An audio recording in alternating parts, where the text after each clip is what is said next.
Welcome to the Deep Dive, where we plunge into fascinating topics, extracting those vital nuggets of knowledge and insight that truly make you well informed. Forget quick glances. Today, we're unearthing hidden gems within an ancient text that, at first blush, might seem like just a list of names and dates. But trust me, it's far, far more profound. Today, we're taking a deep dive into the Second of Chronicles. This isn't just a dry historical account, it's a gripping narrative about leadership, the profound impact of choices, and how those decisions ripple through generations, shaping the destiny of an entire kingdom. Our source material for today comes directly from excerpts of 2 Chronicles, a rich historical record that we'll explore for its enduring insights. Our mission today is to extract the most important nuggets of knowledge and insight from this ancient record. We want to help you understand the key patterns, surprising facts, and enduring lessons found within its pages, making it relevant and engaging for you, our listener. So let's get started. Indeed, we're going to see a remarkable progression of power and piety, or indeed the striking absence of it, tracing the rise and fall of kings and their indelible mark on a nation. It's really a continuous exploration of the covenant relationship. That's a perfect way to frame it. And our journey begins at what is widely considered the pinnacle, the reign of King Solomon, often referred to as a true golden age. Solomon, the son of David, steps into a kingdom that is already stable and strong, inheriting a legacy of unity and peace.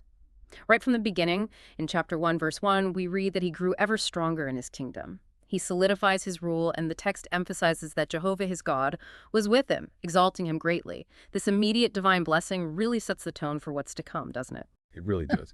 And it's vital to note that this exaltation isn't unearned or unprovoked. It's preceded by a profound act of worship. Solomon, accompanied by the entire assembly of Israel, travels to Gibeon, where the 10th meeting of the true God was located.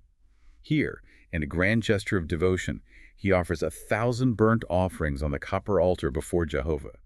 This isn't just ritual, it's a monumental expression of his heart's inclination towards God, sort of laying a foundation for a truly unique divine encounter. And what an encounter it is. This is where the narrative pivots in a truly remarkable way. Jehovah appears to Solomon and says, essentially, ask what you wish me to give you. Imagine that moment. Most of us, if given a blank check from the divine, might ask for, unimaginable riches, endless life, or invincible military power. Usual suspects. Exactly. But Solomon, standing at the precipice of leading this vast nation, asked for something profoundly different, something that truly reveals his character and foresight. What's truly fascinating here is his response. Solomon doesn't request a long life for himself, or immense personal wealth, or even the immediate destruction of his enemies. Instead, he asks for wisdom and knowledge to lead Jehovah's great people. He acknowledges the immense responsibility of governing a people, as numerous as the dust of the earth, recognizing that he desperately needs divine insight to judge this great people. This request for the ability to serve his people justly and wisely is the precise pivot point for his entire reign. It demonstrates a rare understanding of what true leadership demands. And the divine response is equally stunning, almost an immediate vindication of his selfless request. Because Solomon asked for wisdom and knowledge instead of personal gain, Jehovah grants him not only what he asked for, but also an abundance of what he didn't. Exactly. It's like, okay, you asked for the right thing, so here's everything else too. Precisely. He's promised wisdom, knowledge, wealth, riches, and honor surpassing any king before or after him. This sets the stage for an unprecedented era of prosperity for Judah, where divine blessing translates into tangible, overflowing abundance. And this is precisely where we witness how quickly and directly that initial wisdom translated into such immense, tangible wealth and military strength. The text immediately paints a vivid picture of this blessing scale. Silver became as plentiful as the stones in Jerusalem. I mean, that's a powerful image, right? Incredible, just common as rocks. Yeah, illustrating widespread, overflowing prosperity for the entire nation. And cedar timber, once a luxury, became like the sycamore trees for its abundance. This wasn't just individual wealth for the king. It was a national transformation, signaling an era of unparalleled divine favor. And the military strength that accompanied this prosperity was no less impressive, cementing Judah's position as a regional power. Solomon amassed a vast collection of chariots and horses, 1,400 chariots and 12,000 horses, which he strategically stationed in the chariot cities and with the king in Jerusalem. He even had horses brought out of Egypt and from Q, indicating extensive international trade networks. Right. So this combination of vast wealth and military might truly paints the picture of a golden age, a period where Judah's power and influence were unmatched. But it also hints at a deeper challenge, doesn't it? How would future generations handle such immense blessing? It sets a very high bar. Absolutely. Okay, so with the kingdom firmly established and wealth flowing like water, Solomon then turned his attention to a project that would stand as the very heart of the nation's identity, a testament to his wisdom and Jehovah's blessing. The construction of the temple. This wasn't merely a building, it was an act of profound dedication, a logistical marvel on a scale previously unimaginable. Absolutely. Solomon's first major act after securing his kingdom and receiving divine blessing was to dedicate himself fully to this grand project. He sends a message to Hiram, the king of Tyre, acknowledging Hiram's past help to his father David. Solomon explicitly states his purpose: to build a house for the name of Jehovah his God, to sanctify it to him, for specific acts of worship like burning incense, for the showbread, and for regular burnt offerings on Sabbaths and new moons. This wasn't just about constructing a large building, it was about creating a singular central place for pure worship, a physical manifestation of their covenant. And Hiram's response reveals the extent of Solomon's international standing and the collaborative spirit of the time. Hiram not only agrees, but sends a highly skilled craftsman named Huramanity. This individual is described with incredible detail. A son of a woman from the tribe of Dan, whose father was a man of Tyre, experienced in working with gold, silver, copper, iron, stones, timber, and various fabrics, and skilled in engraving. Yeah, real master craftsman. Totally. This wasn't just about brute force. It was a massive collaborative effort, bringing in the best materials and specialized expertise from across the region to ensure the temple's perfection. And the sheer scale of the labor force involved in this project is truly staggering, reflecting the immense resources and organizational power of Solomon's kingdom. The account states Solomon conscripted 153,600 foreign residents living in the land of Israel for this monumental task. Wow, 153,600. Yeah. This included 70,000 burden bearers, 80,000 stone cutters in the mountain, and 3,600 overseers to supervise the work and ensure productivity. These numbers underscore not only the vast resources Solomon commanded, but also the incredible logistical challenge involved in coordinating such an enormous workforce for a single project. It's a testament to his administrative genius, even as it implicitly highlights the heavy demands placed upon his subjects. Right, and that's a point that will become critically important later in the narrative, won't it? Exactly. It lays some groundwork for future tensions. And the temple itself, when completed, was a marvel of architectural splendor and opulence, designed to evoke awe and respect. The dimensions alone are impressive: 60 cubits long, 20 cubits wide, and 30 cubits high. But it wasn't just about size. It was literally covered with the purest gold, inside and out. The walls were covered, and it was adorned with precious stones, every detail speaking to the immense value and reverence intended for this sacred space. The internal details of the temple are equally significant, each element imbued with symbolic meaning. In the most holy, for instance, Solomon commissioned 2 cherubs of carved work, which were then overlaid with gold. Their wings were spread out, each extending 5 cubits, so that one cherub's wing touched one wall and the other cherub's wing touched the other, effectively covering the Ark of the Covenant. This meticulous detail and lavish materials signify the profound sacredness and importance of this structure as a dwelling place for Jehovah's presence. Like guardians of God's holiness. Precisely. Emphasizing that this wasn't just a magnificent building, it was designed as the central, singular point of worship, a physical representation of divine glory on earth. And the craftsmanship extended beyond the main structure, down to every single detail. We read about the 2 copper pillars, Jachin and Boaz, standing 18 cubits high with capitals of 5 cubits. These pillars, named "He will firmly establish" and "In him is strength," stood at the entrance, powerful symbols of Jehovah's steadfastness and might. Very symbolic names. Absolutely. There was also the massive molten sea, a large basin for washing, serving both practical and symbolic purposes of purification for the priests. Additionally, 10 lampstands, 10 tables, and 100 gold bowls, all meticulously crafted from polished copper and pure gold, demonstrated the kingdom's dedication and unparalleled wealth, ensuring every utensil for the house of Jehovah was made with incredible precision and expense. Okay, so the pinnacle of Solomon's reign culminates in the dedication of this magnificent temple, a moment of profound national and spiritual significance, marked by the overwhelming manifestation of Jehovah's glorious presence within it. This truly was a momentous event, gathering the entire nation.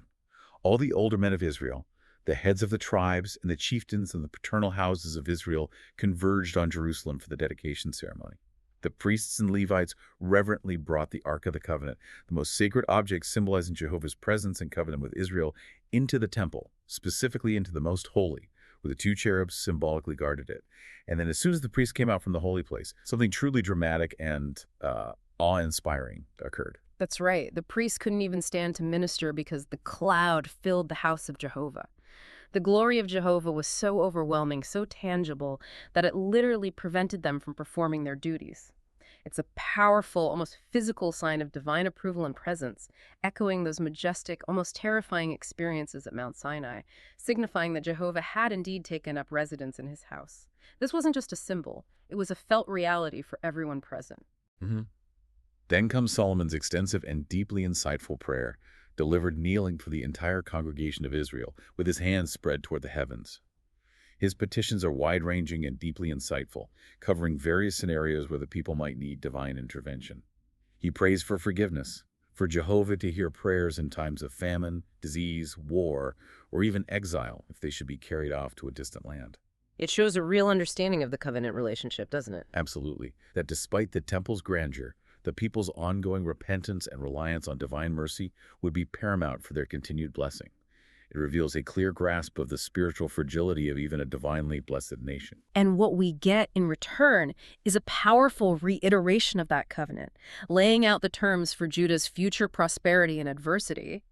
Jehovah responds to Solomon's prayer with a conditional promise, a principle that will echo throughout the rest of Chronicles. He says basically, "If my people who are called by my name humble themselves and pray and seek my face and turn from their wicked ways, then I will hear from the heavens and forgive their sin and heal their land." This isn't just a general statement. It's a profound blueprint for national well-being, directly tying spiritual state to national destiny. Mhm. Crucially, though, this promise comes hand in hand with a clear and frankly chilling warning of consequences. Jehovah states that if they abandon the covenant, turning to serve other gods, the temple, despite its grandeur and its being the dwelling place of divine glory, will become a heap of ruins. Yeah. The people themselves will become an object of scorn and ridicule among the nations.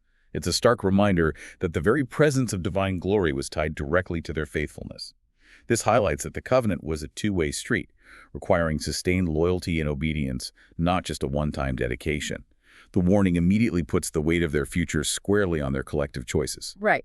So Solomon's grandeur wasn't confined to internal prosperity and spiritual blessing.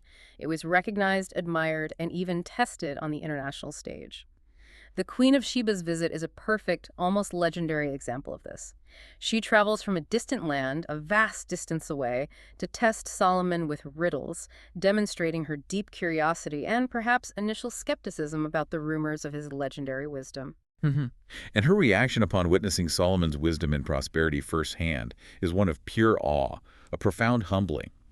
She tells him basically, "I had not been told the half of your great wisdom." She was utterly overwhelmed by the wisdom of his replies, the sheer magnificence of his house, the lavishness of the food at his table, the orderly sitting of his servants, the fine attire of his attendants, and the grandeur of his burnt offerings at the temple. She was completely convinced. Utterly. She emphatically declared that his greatness surpassed by far all the reports she had heard. This isn't just a compliment. It's an acknowledgement from an external, powerful monarch of Solomon's unique, divinely endowed wisdom and the tangible prosperity it brought. It's astounding. The text continually reiterates the immense scale of Solomon's wealth and power, almost beyond comprehension. His annual gold revenue was a staggering 666 talents. 666 talents. Yeah, a number that speaks to an unprecedented flow of riches into the kingdom. He commissioned 200 large shields of hammered gold, each weighing 600 shekels of gold, and 300 smaller shields, each weighing 300 shekels of gold, transforming instruments of war into displays of opulent wealth. He also built a grand ivory throne overlaid with pure gold, a symbol of unmatched regal authority. The text emphatically states that silver was considered as nothing in his days because of the sheer abundance of gold. Incredible. Silver was basically worthless. Exactly. This wasn't just riches. It was a living symbol of divine favor and unparalleled prosperity. But this unprecedented wealth, a direct result of divine blessing, also presented its own set of challenges. It would become a test for Solomon's successors, a constant reminder of what could be gained through faithfulness, and tragically, how quickly it could be lost through self-reliance or disobedience. Indeed. His reign of 40 years was an era of unprecedented peace and prosperity for all Israel. solidifying their standing in the ancient world. However, the record concludes with Solomon's death, respectfully laid to rest with his forefathers. His passing marks the definitive end of a golden age, effectively opening the door for the choices of his successor to dramatically alter the kingdom's trajectory. The stability he created was immense, but ultimately its continuity rested on the faithfulness of those who would follow. And what a dramatic shift it is. From the unified splendor of Solomon's reign, we now move into a period of deep division and precipitous decline, starting almost immediately with Rehoboam's fateful decisions. Rehoboam, Solomon's son, steps onto the throne, but he immediately faces a critical challenge to his authority, one that tests the very foundations of the kingdom.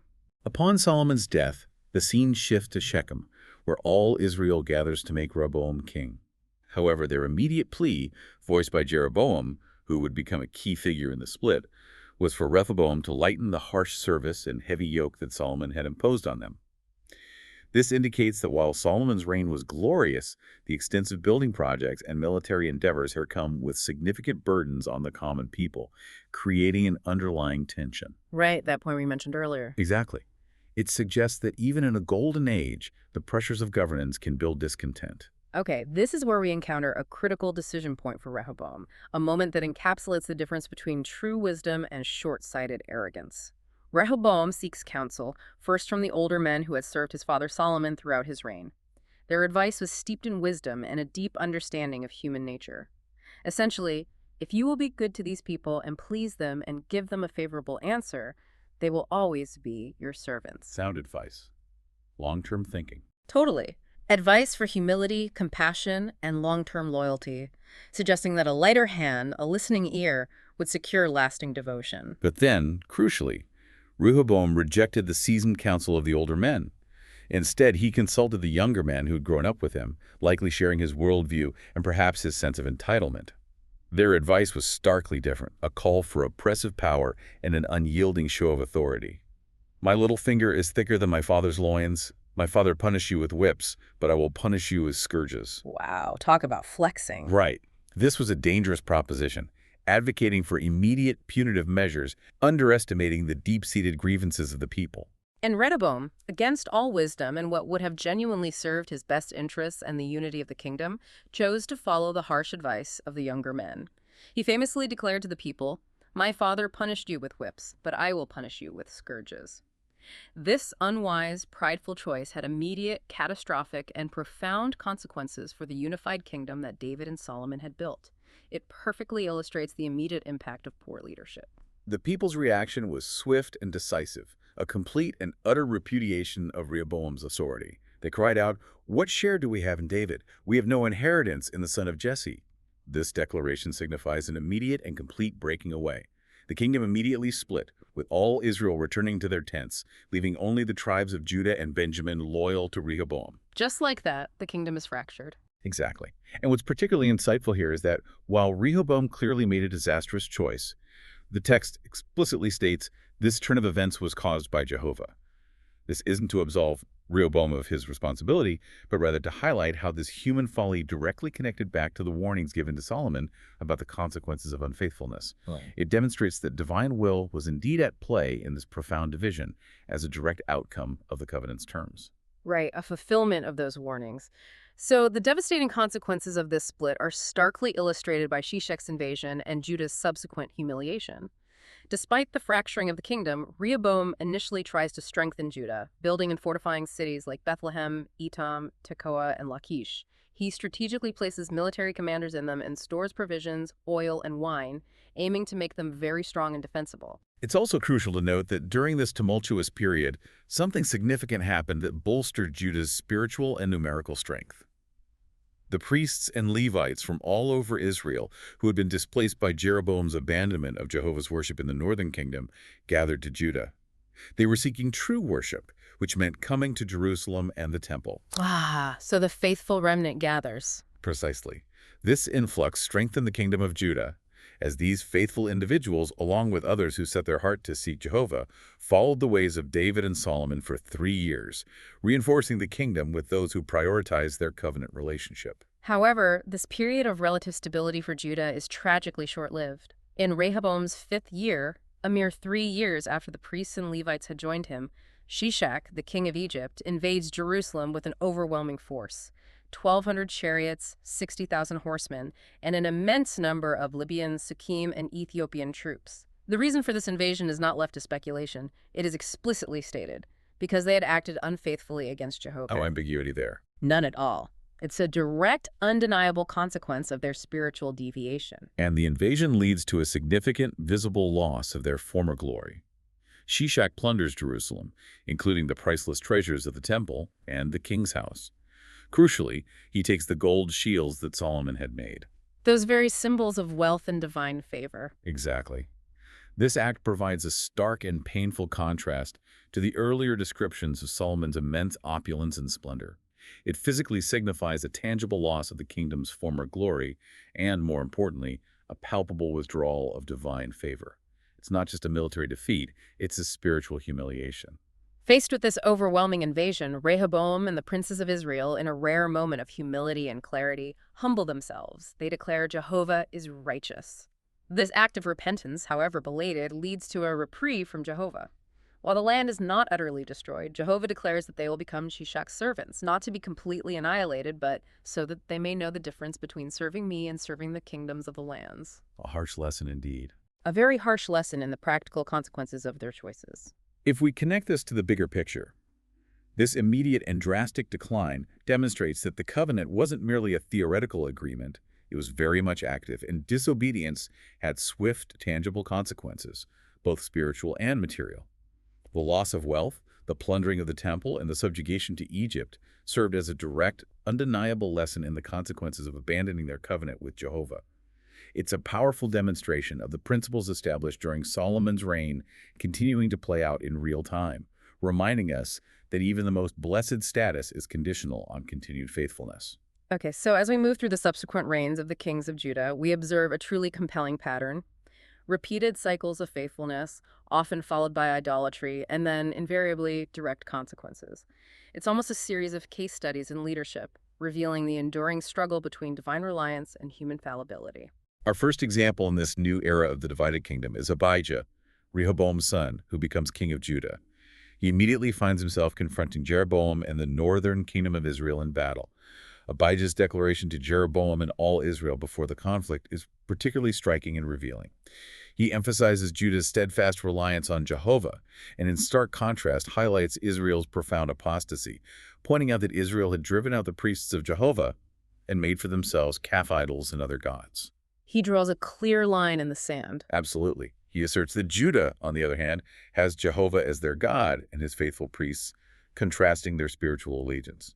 It's a bold and powerful speech, and it leads to a truly miraculous victory that underscores Abijah's declaration of faith. Despite Jeroboam setting a strategic ambush against Judah, Abijah and his people cried out to Jehovah in their distress. The text explicitly states that Jehovah struck down Jeroboam and all Israel before Abijah and Judah. Judah achieved a massive, decisive victory, slaying 500,000 chosen men from Israel. 500,000 men. Incredible numbers.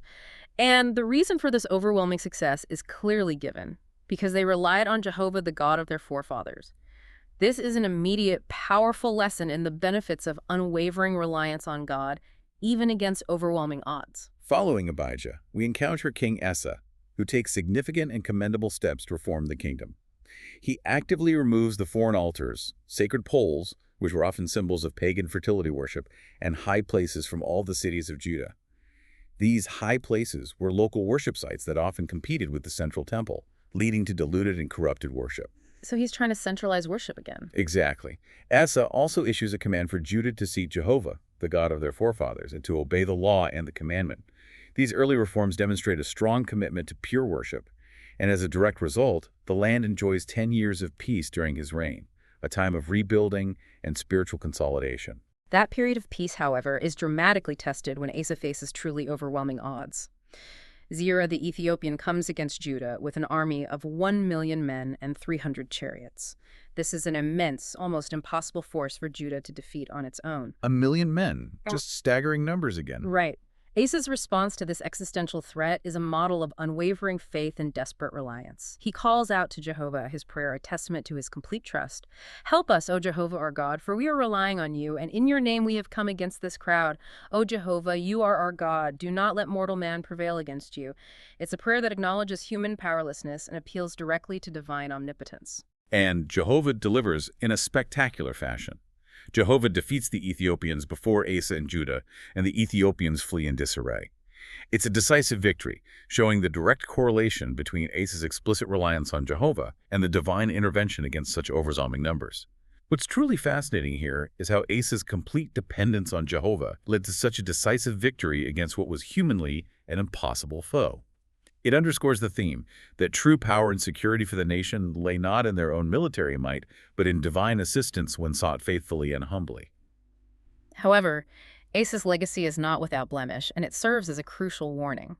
Despite his earlier faithfulness and that miraculous victory, we see a later stumble, a lapse in judgment. In his 36th year, he relies on the king of Syria, Ben-Hadad, rather than Jehovah, to defend against Baasha of Israel. A prophet named Hanani bravely rebukes him for this, reminding him that Jehovah will always help those who rely on him and that Asa's heart was not complete. Tragically, Asa, instead of humbling himself, becomes enraged and puts the prophet in prison. Wow, that's a bad turn. It really is. This is a crucial turning point, highlighting a persistent temptation even for good kings. The allure of trusting human power and alliances over divine help, even after experiencing miraculous deliverance. It demonstrates that faithfulness is not a one-time decision, but a continuous commitment, and pride or fear can easily lead one astray.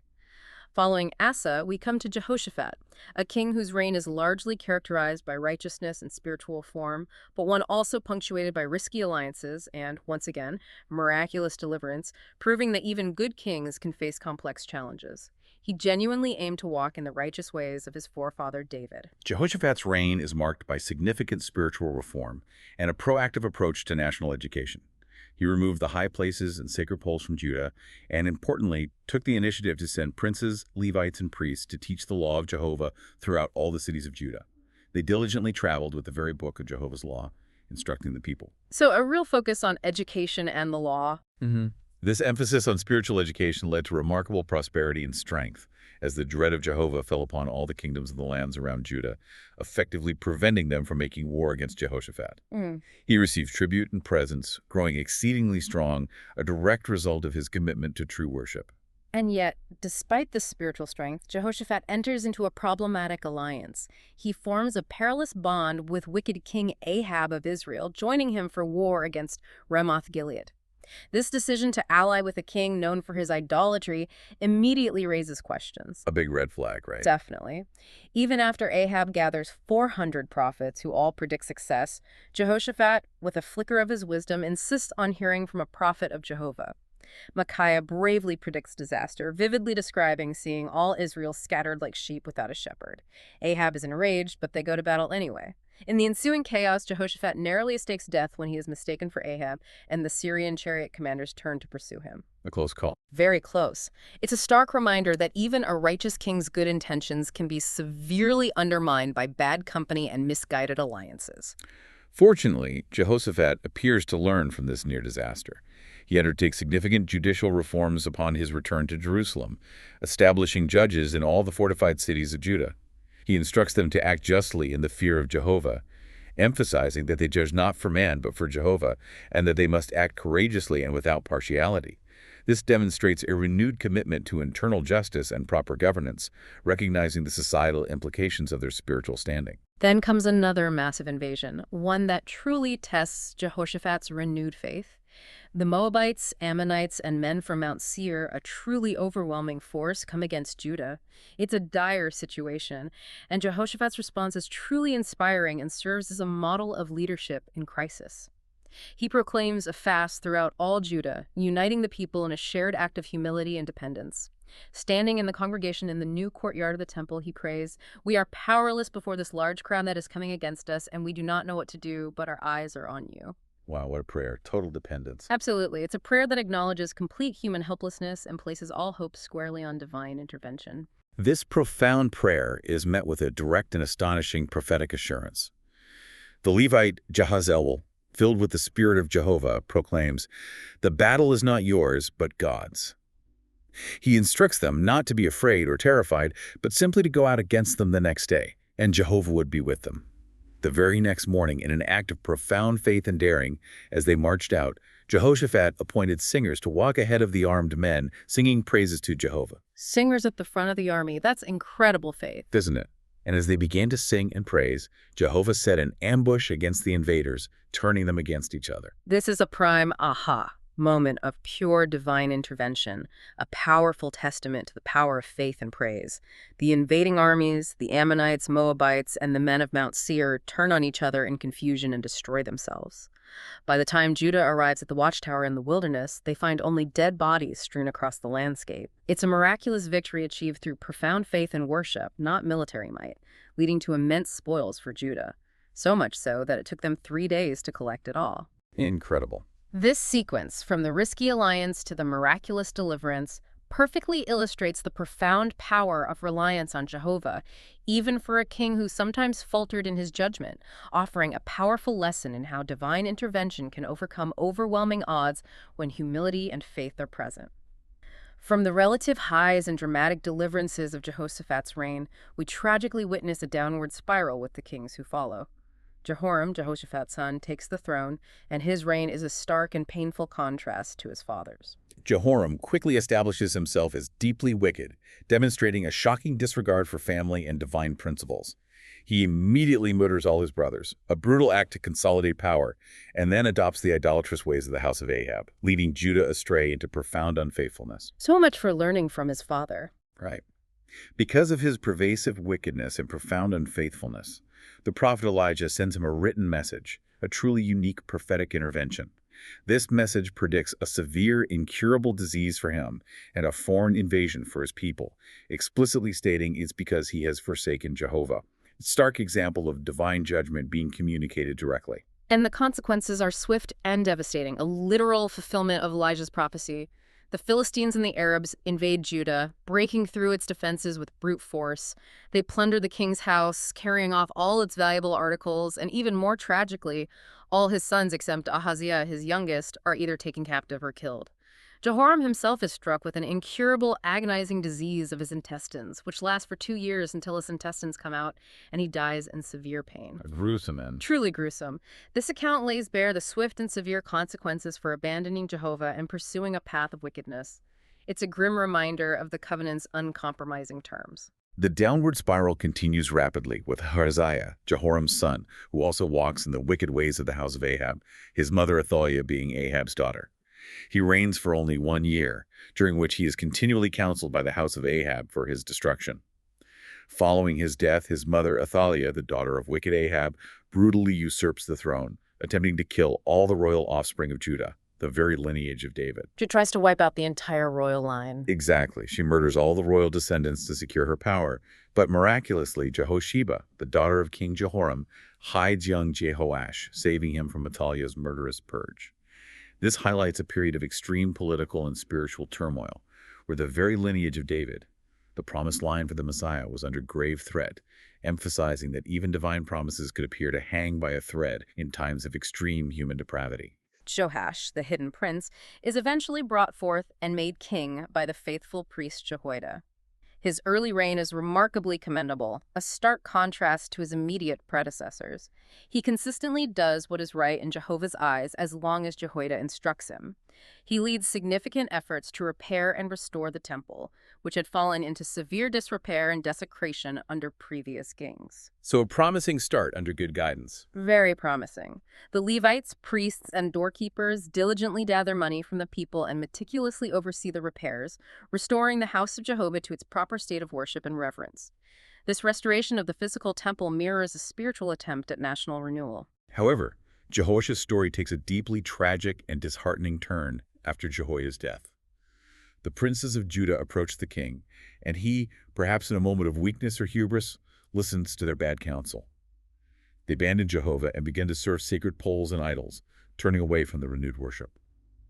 When Zechariah, Jehoiada's own son, the very family that had saved and guided him, filled with Jehovah's Spirit, courageously rebukes the people and the king for their unfaithfulness. Jehoash orders him to be stoned to death right there in the courtyard of the temple. No, he kills the son of the man who saved him. Exactly. This act of profound ingratitude and blatant apostasy against the very family that saved and mentored him is shocking and truly unforgivable in the eyes of the divine. And the punishment for this extreme act of ingratitude and spiritual betrayal is swift and absolute.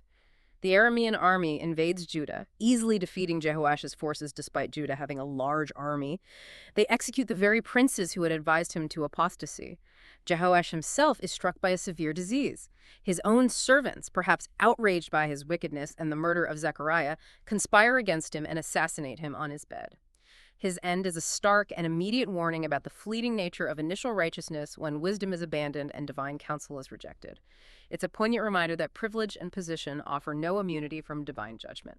Next, we have Amaziah, Jehoash's son, who follows him on the throne. He begins his reign doing what is right in Jehovah's eyes, but critically, the text adds a crucial nuance.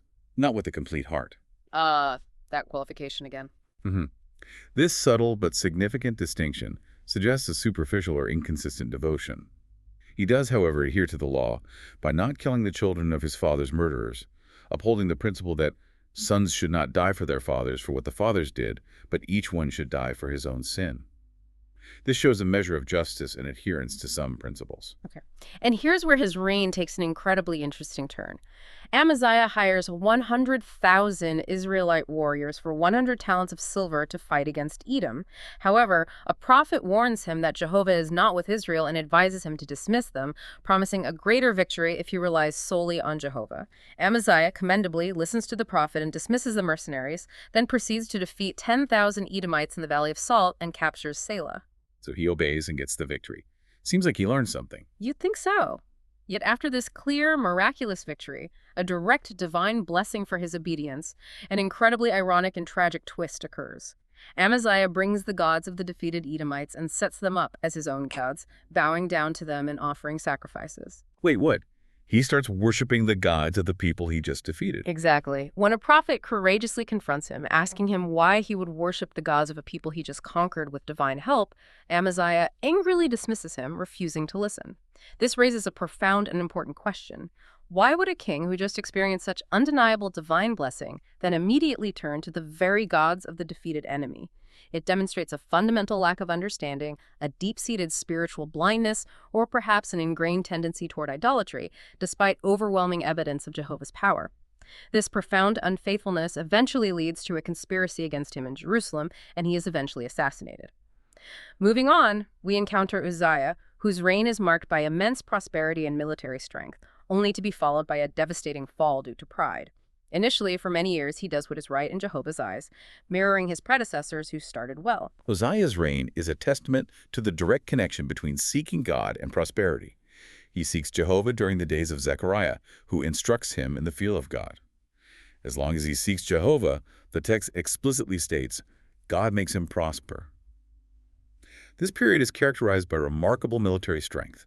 He wages successful wars against the Philistines and Arabs and strengthens Jerusalem's walls with formidable towers. He also builds fortifications in the wilderness and commands a well-equipped army of 307,500 trained warriors. Another huge army. He even develops advanced war machines designed by engineers for shooting arrows and large stones, showcasing technological innovation. His fame spreads far and wide, for he was wonderfully helped until he became very strong. What's truly fascinating here is the consistent and undeniable link between his seeking Jehovah and his immense prosperity, military power, and widespread recognition. It underscores how divine favor was the true source of his success. But then comes the classic human failing, the price of pride.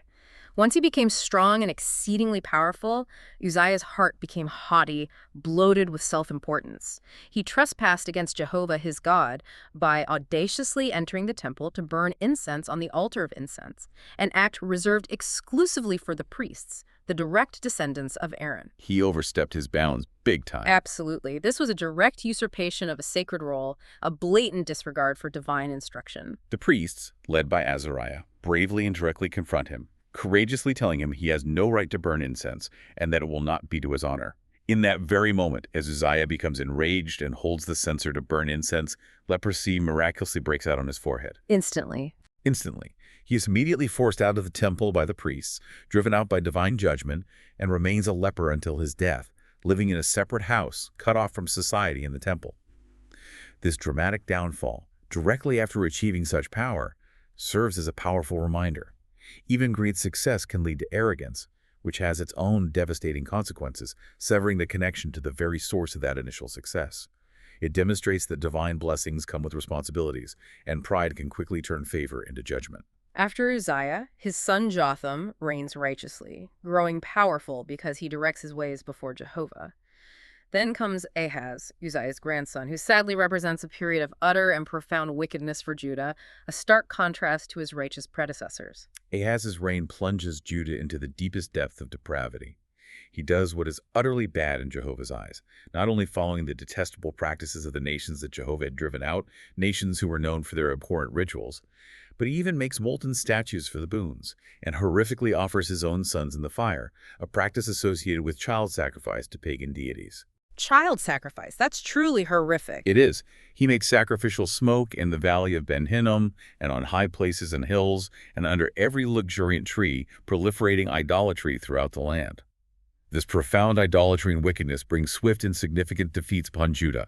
He is struck down by the king of Syria, and then by Pekah of Israel, who slays 120,000 men and takes 200,000 women, sons, and daughters captive into Samaria.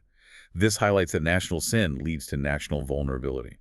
Yet even amidst this profound darkness and divine judgment, there's an astonishing glimmer of compassion that shines through, highlighting Jehovah's mercy even in the midst of punishment. The prophet Oded intervenes in Samaria, speaking to the Israelite army who had taken these Judean captives. He bravely warns them against bringing their captive kinsmen into slavery, reminding them of Jehovah's fierce anger that was already upon Israel. A brave move by the prophet. Absolutely. This intervention, coupled with the wisdom of other chiefs of Ephraim, leads to the compassionate return of many Israelite captives who are clothed, fed, anointed, and escorted back to Jericho, near Judah. It shows that even amidst judgment, divine mercy, and human compassion, stirred by prophetic word, can be seen, offering a slight counter-narrative to the prevailing wickedness. Then we arrive at one of the most powerful and significant revivals in Judah's entire history with King Hezekiah. Hezekiah immediately, in his very first year as king, undertakes radical and comprehensive reforms. He opens and repairs the doors of the temple, which had been shut and neglected, and then meticulously cleanses and sanctifies the temple, restoring it to its sacred purpose.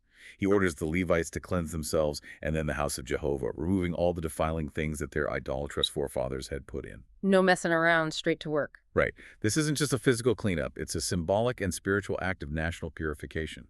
And his actions are remarkably swift and thorough, demonstrating immense zeal. The Levites begin the cleansing on the first day of the first month and, with impressive diligence, finish sanctifying the temple by the 16th day of that same month. Hezekiah then gathers the city officials, and together they offer massive sacrifices and burnt offerings for atonement for all Israel, not just Judah, seeking reconciliation for the widespread sin. They also bring in musical instruments that David and the prophets had commanded, restoring joyful worship and praise. Sounds like a complete reset. It really was. Everyone bows down and sings praises with great joy. The sheer scale of the offerings, 70 bulls, 100 rams, 200 male lambs for burnt offerings, and 600 bulls and 3,000 sheep and goats for sacrifices of communion, demonstrates the profound zeal for restoration and national repentance. Hezekiah's dedication to restoring pure worship extends beyond Jerusalem to a nationwide invitation for all Israel, both Judah and the scattered northern tribes, to observe the Passover in Jerusalem. He courageously sends letters throughout Ephraim, Manasseh, and all Israel, urging them to return to Jehovah. Many, though notably not all, respond with humility and come to Jerusalem, signifying a broader spiritual awakening. So he's trying to reunite the nation spiritually. Exactly. Hezekiah also proactively organizes contributions for the priests and Levites, ensuring they are properly supported in their service, which brings an abundant surplus for them, revitalizing the temple service. This comprehensive approach truly represents the pinnacle of spiritual revival for Judah. This national spiritual revival under Hezekiah is soon tested by a grave and existential external threat. Sennacherib, the powerful king of Assyria, invades Judah and ominously threatens Jerusalem. Sennacherib sends his servants to Jerusalem with defiant, blasphemous messages, trying to intimidate the people and, more importantly, undermine their faith in Jehovah, comparing him to the defeated gods of other nations. It was a psychological war as much as a military one. Hezekiah's response to this overwhelming threat is truly remarkable and inspirational. Hezekiah and the prophet Isaiah, the son of Amoz, exemplify true reliance, praying fervently about this and crying out to the heavens. Hezekiah personally encourages the people, strengthening their resolve with words of profound faith. Be courageous and strong, for there is someone greater with us than with him. With him there is an arm of flesh, but with us there is Jehovah our God to help us and to fight our battles. Powerful words in a desperate time. Absolutely, a powerful demonstration of unwavering faith in the face of overwhelming odds, a recognition that their true strength lay not in military might, but in their divine protector. This is another aha moment, unequivocally demonstrating the power of faith and prayer against seemingly insurmountable odds. The climax is truly dramatic and immediate. Jehovah sends an angel who, in a single night, destroys 185,000 Assyrian soldiers in their camp. 185,000. Gone overnight. Just wiped out. Sennacherib himself is utterly humiliated and returns to Nineveh, where he is later assassinated by his own sons in the temple of his god. It's a complete and undeniable divine deliverance for Judah, a powerful testament to Jehovah's sovereignty and his response to his faithful servants.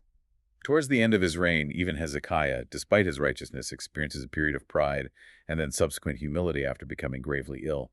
He had also amassed immense wealth and respect, having great riches and honor, a testament to Jehovah's continued blessing. The record notes his vast storage cities for silver, gold, precious stones, and spices, as well as his numerous flocks and herds.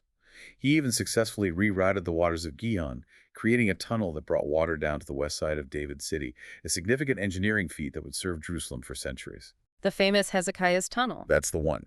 This blend of spiritual strength, national prosperity, and even human fallibility makes Hezekiah a complex and compelling figure. Our journey through the kings of Judah culminates in the deep depravity of Manasseh, a reign of unprecedented wickedness, followed by the profound and lasting reform of Josiah, arguably Judah's greatest king, and finally, the rapid, irreversible decline leading to the Babylonian exile. Manasseh's reign is unparalleled in its wickedness and length, lasting an astonishing 55 years. He systematically undoes all of Hezekiah's reforms. He rebuilds the high places that his father Hezekiah had painstakingly torn down, erects altars to Baals, worships all the army of the heavens, celestial bodies associated with pagan deities, and practices magic, divination, and sorcery. He even consults mediums and fortune-tellers, immersing Judah in the darkest forms of idolatry. It sounds like he embraced every forbidden practice. Pretty much. He goes so far as to burn his own sons in the fire, a horrific act of child sacrifice, and places a carved image of the sacred pole in the very temple of Jehovah, desecrating the holiest site. What's particularly chilling is that the text states he made Judah do worse than the nations that Jehovah had annihilated before Israel. This truly represents the nadir of Judah's spiritual state, a profound betrayal of their covenant. This raises an extremely important question. Is there any hope, any possibility of redemption after such profound and widespread depravity? The answer, incredibly, is astonishing. Because of Manasseh's extreme wickedness, Jehovah brings the army chiefs of the king of Assyria against Judah. They take Manasseh captive to Babylon, binding him with copper fetters, a humiliating downfall. But in his deep distress, a remarkable transformation occurs. Manasseh profoundly humbles himself before Jehovah his God and prays to him persistently. So even after all that, Jehovah, in an astonishing display of mercy and willingness to forgive, hears his plea and restores him to his kingship in Jerusalem. This narrative provides an incredible glimpse into the depths of divine forgiveness, suggesting that no sin is too great for sincere repentance. following his restoration, Manasseh demonstrates genuine and comprehensive reform, proving the sincerity of his repentance. He removes the foreign gods and the carved image from the temple and vigorously tears down all the pagan altars he had built in Jerusalem, throwing them outside the city. He then meticulously repairs Jehovah's altar and begins to offer sacrifices of communion and thanksgiving. He also commands Judah to serve Jehovah.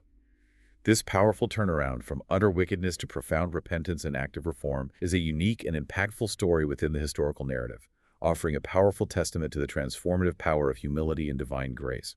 After Manasseh, his son Amon reigns for only 2 short, wicked years. He continues his father's evil ways, but crucially does not humble himself before Jehovah as Manasseh did, despite seeing the consequences and the redemption. This lack of repentance and a hardened heart leads directly to his assassination by his own servants. Then comes Josiah, one of the truly great reforming kings, often considered the last bastion of hope for Judah. He begins seeking Jehovah as a youth, doing what is right in Jehovah's eyes and not deviating to the right or the left.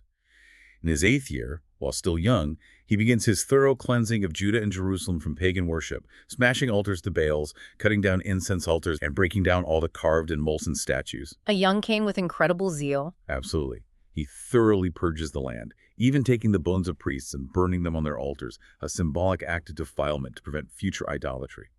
This was a comprehensive, zealous, spiritual house cleaning. And during this period of extensive temple repair, we encounter one of the most pivotal moments in Judah's history. While repairing the temple, Hilkiah the high priest makes an astonishing discovery. He finds the very book of the law of Jehovah, which had been given through Moses. The book of the law. Just found. Yeah, seemingly lost for who knows how long. When the book is brought to Josiah and read before him, his reaction is immediate and profoundly impactful. He tears his garments in distress, a powerful sign of grief and repentance, recognizing how far the nation had strayed from Jehovah's commandments. This discovery raises an important question that speaks volumes about Judah's spiritual state. How could such a crucial foundational text, the very law given through Moses, become lost for so long? Its rediscovery implies just how far Judah had drifted from pure worship and adherence to Jehovah's commandments. Josiah immediately consults the prophetess Huldah, who confirms the calamities predicted in the book due to the people's abandonment of Jehovah. However, because of Josiah's profound humility and sincere repentance, Jehovah promises that he will be gathered to his forefathers in peace and will not see the calamity that will befall Judah. Strengthened by this prophetic confirmation and driven by his humility, Josiah gathers all the people, from the greatest to the least, and reads the entire book of the covenant to them. He then makes a covenant before Jehovah, a solemn public oath, to follow his commandments and regulations with all his heart and all his soul. He makes all the people in Jerusalem and Benjamin agree to the covenant, ensuring they too follow Jehovah. This was a truly national renewal, a recommitment to their divine relationship. The culmination of Josiah's reform is the organization of a massive Passover celebration. The text emphasizes that such a Passover had not been observed in Israel with such zeal and scale since the days of Samuel the prophet, nor had any of the kings of Israel observed one like it. Josiah personally provides a huge number of animals for the Passover sacrifices, and the priests and Levites perform their duties according to the law with meticulous care. It's the absolute pinnacle of spiritual revival for Judah, demonstrating a profound, collective return to true worship and obedience. Here's where it gets truly interesting and profoundly tragic. Despite his incredible faithfulness and the profound revival he orchestrates, Josiah meets a tragic and unexpected end. He goes out against Pharaoh Necho, king of Egypt, who is on his way to fight at Carchemish. Necho sends messengers to Josiah, saying his fight is not with Judah, but with the house that wages war against him. He even warns Josiah not to intervene, stating that God is with him. But Josiah, perhaps swayed by military pride or a miscalculation, disguises himself and joins the battle at Megiddo anyway. Oh no, why would he do that? Especially after being warned. It's a real puzzle, and the consequence is immediate. Josiah is fatally wounded by archers at Megiddo and is carried back to Jerusalem, where he dies and is buried. It's a tragic and sobering end for an otherwise righteous and exemplary king. This event serves as a powerful, somber reminder that even the most devout individual or most righteous reign cannot entirely escape the accumulated weight of previous generations' unfaithfulness and the full consequences of a nation's prolonged deviation. It's a sobering illustration that collective choices can have far-reaching intergenerational consequences, even for the good. And from Josiah's tragic death, the kingdom spirals rapidly and irreversibly into its final decline, culminating in the devastating Babylonian exile. Indeed. The text quickly narrates the succession of 4 final wicked kings, Jehoahaz, Jehoiakim, Jehoiakim, and Zedekiah. Each of them is explicitly noted for doing what was bad in Jehovah's eyes, consistently following the wicked practices of their idolatrous predecessors. Their reigns are short, unstable, and marked by unwavering unfaithfulness, leading the nation further away from any hope of reprieve. The people's stubbornness and outright rejection of divine guidance become increasingly pronounced and ultimately irreversible. They continue to act unfaithfully, hardening their neck and heart, stubbornly refusing to humble themselves. Jehovah sends prophets repeatedly, pleading with them to turn back, rising early and sending messengers. But the people mocked the messengers of the true God and despised his words and scoffed at his prophets. They just wouldn't listen. No. This persistent and defiant rebellion leads to a point of no return, a point where Jehovah's indignation against his people flares up beyond any remedy, leaving no path to avoidance. This prolonged and unrepentant rebellion culminates in the final devastating judgment. Nebuchadnezzar, king of Babylon, comes against Jerusalem, executing Jehovah's judgment. The text vividly describes the utter destruction. The temple, once the magnificent dwelling place of divine glory, is burned down. Jerusalem's mighty walls are torn down, all its valuable articles are destroyed, and the remaining people who escaped the sword are carried off captive to Babylon to serve Nebuchadnezzar and his sons. The land is left desolate, lying waste to observe its Sabbaths, fulfilling prophecy that it would lie waste for 70 years, a direct consequence of their failure to observe the Sabbath years, a final telling note of divine justice. And yet, despite this overwhelming devastation and the clear consequences of unfaithfulness, the record ends with a profound glimmer of hope, a testament to divine faithfulness and the enduring nature of divine promises. It concludes with the decree of Cyrus, king of Persia, who in his first year is specifically stirred by Jehovah to make a proclamation throughout his kingdom, allowing the exiled Jews to return to Jerusalem and rebuild the temple. Right. So even after all that, there's still hope. Exactly. It offers a powerful note of hope and divine faithfulness, even after such devastating judgment, pointing to a future restoration and the endurance of divine promises beyond human failure. So, what does this all mean for us? Our deep dive into Second Chronicles has truly been an incredible journey through a profound historical and moral compass.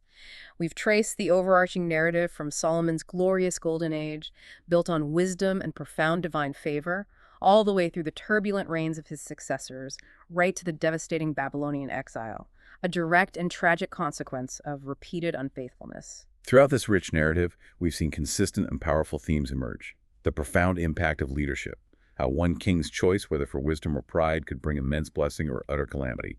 We've witnessed the enduring power of choice, whether to diligently seek Jehovah and follow his commandments, or to abandon him for idolatry and self-serving human schemes. And critically, we've seen the direct and unavoidable consequences of faithfulness or unfaithfulness, not just for individuals, but for the entire nation. Prosperity, resounding victory, and peace consistently followed obedience, while invasion, disease, and exile invariably followed rebellion and spiritual compromise. These aren't just ancient stories confined to dusty scrolls. They're powerful, timeless case studies in leadership, national destiny, and the intricate, often cyclical patterns of human behavior that continue to resonate today. Indeed, the patterns are strikingly clear. The rise and fall based on core principles, the insidious consequences pride, even for those who started well, and perhaps most astonishingly, the profound and transformative power of genuine repentance, as so vividly seen with Manasseh, even after the deepest depths of depravity. So we leave you with this provocative thought to ponder, to carry beyond this deep dive. Consider how these consistent patterns observed in the reigns of these ancient kings, the repeated cycles of reliance and deviation, the predictable consequences of pride, and the astounding capacity for forgiveness and restoration might offer surprising insights into the leaders and societies of our own time. What stands out to you about the enduring lessons from this deep dive into 2 Chronicles?